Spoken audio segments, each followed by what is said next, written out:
The last winds of February whispered through Cedar Hollow, a small forgotten town tucked between fading hills and silent rail tracks. The kind of place where winter felt longer than it should and people spoke softly, as if not to wake the ghosts of their own memories. Inside Hart's diner, the coffee machine hissed, and the smell of burnt toast hung in the air like a habit that no one bothered to change. Evelyn Hart, the diner's owner, wiped the same countertop again and again, not because it was dirty, but because movement filled the space where purpose used to live. She had learned that silence can hurt louder than noise.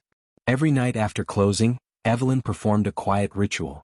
She packed a small tin bowl with chicken broth, rice, and a bit of leftover meat, wrapped her scarf around her neck, and stepped into the cold. Behind the diner, near the old freight depot, he always appeared, a stray dog with amber eyes and a coat patched with dust and scars. He was cautious at first, then patient, then loyal in the way only the lost can be. She never gave him a name, but sometimes, in a whisper, she called him Traveler. "Hey, there you are," she would say softly as he emerged from the shadows. Traveler would take each step with care, never barking, never demanding, just accepting. He ate slowly as if gratitude had its own rhythm. When he was done, he'd lift his head and look at her for a moment, long enough for a silent thank you, and then vanish again into the night. It became their secret rhythm, their unspoken pact between kindness and need. Until one evening Traveler didn't come. Nor the next. Nor the one after that. Evelyn waited by the door, her breath forming clouds in the cold air, calling his name into the emptiness. No footsteps. No sound. Only the soft crunch of snow and the creak of the diner's sign in the wind. Days turned into a week, and the small hope she carried began to shrink, until even the silence stopped answering. Then, on a mild Sunday evening, when the rain turned to mist and the town seemed half asleep, she heard it again, the light tapping of claws on wet asphalt. She turned, heart racing. Traveler stood there. Soaked, thinner than before, eyes deeper, wiser. He didn't bark. He didn't rush to her. He simply walked forward and, for the first time, rested his head against her leg, as if to say, "I made it back." That's when she saw it, a thin piece of twine tied around his worn collar, holding a small bronze key and a scrap of cardboard. Written in pencil, trembling and faint. Box 7, Freight Depot.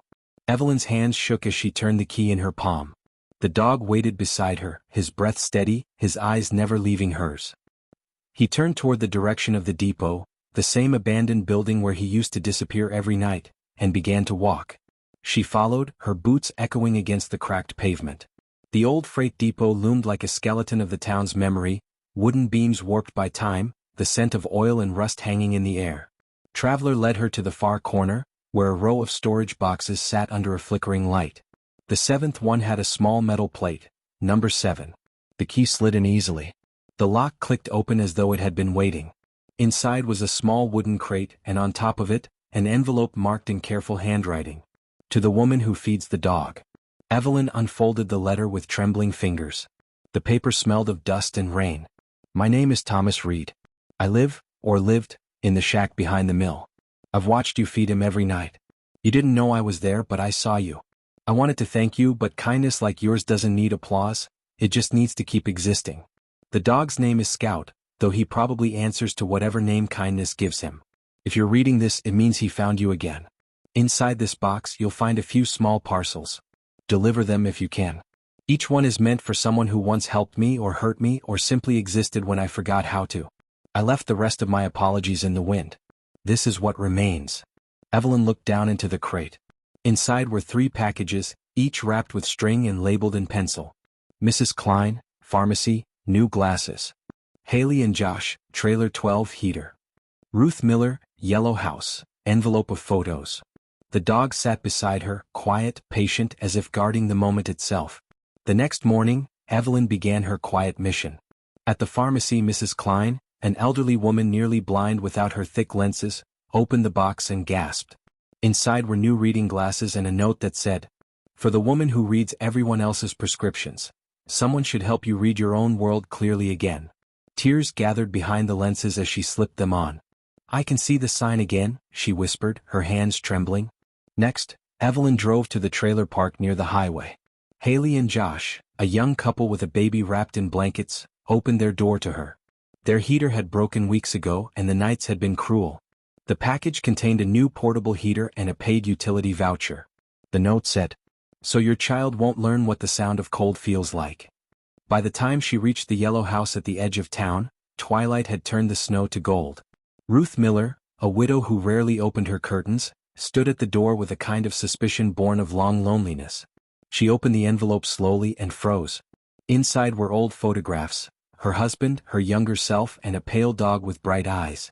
On the back of one picture in Thomas Reed's handwriting were the words, "For Ruth, who still sees color even when the sky insists on gray."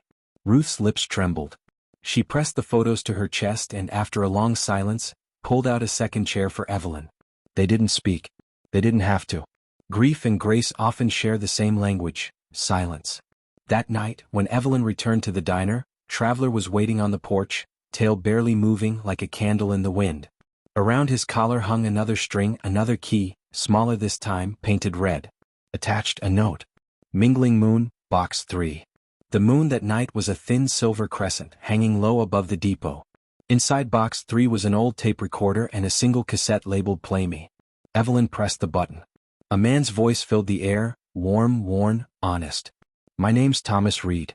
I left Cedar Hollow a long time ago, chasing the kind of success that doesn't wait for anyone.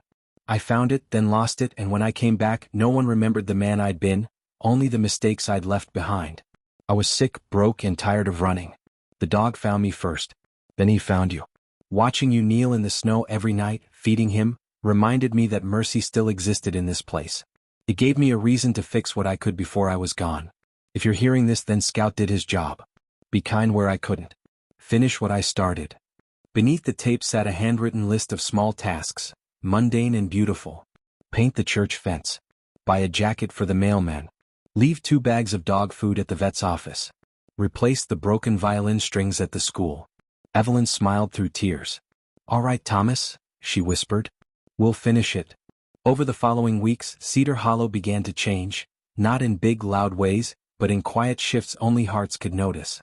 The church fence gleamed white again. The mailman wore a new jacket. The vet's clinic never ran out of dog food. And at the local school, children played songs on newly tuned violins. No one knew who was behind it all, but the town's sigh softened into something that almost sounded like faith. Traveler came and went, always with quiet purpose. Sometimes he brought another note, another key. Sometimes he brought nothing, just his steady presence and those eyes that seemed to hold centuries of patience.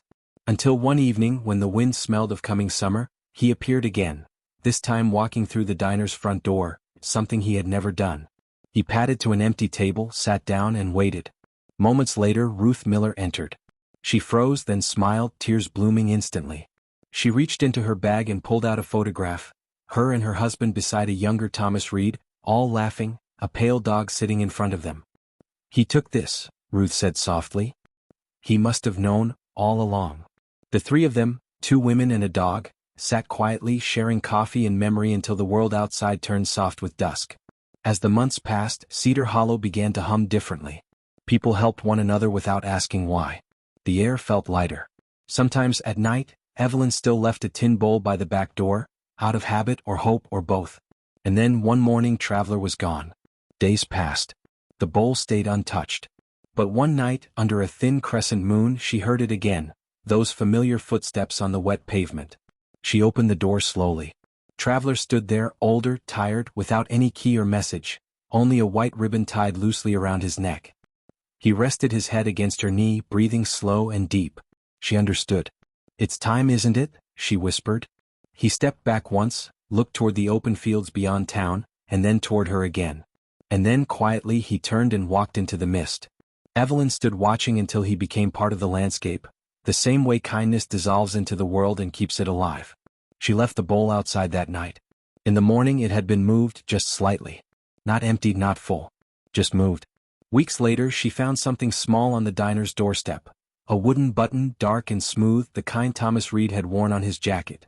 She smiled. The message was clear enough. When you don't know what to do, repeat what's good. From then on, Evelyn kept the bowl by the back door. Sometimes she'd find paw prints in the mud. Sometimes not. But she never stopped leaving it, because she'd learned that kindness doesn't need proof. It only needs persistence. And every now and then, when the wind came down the alley in just the right way, she could swear she heard the faint tapping of paws fading into the distance. Steady, familiar, eternal. Because some stories don't end. They just continue, in the rhythm of those who learned that repeating kindness is another way of creating it,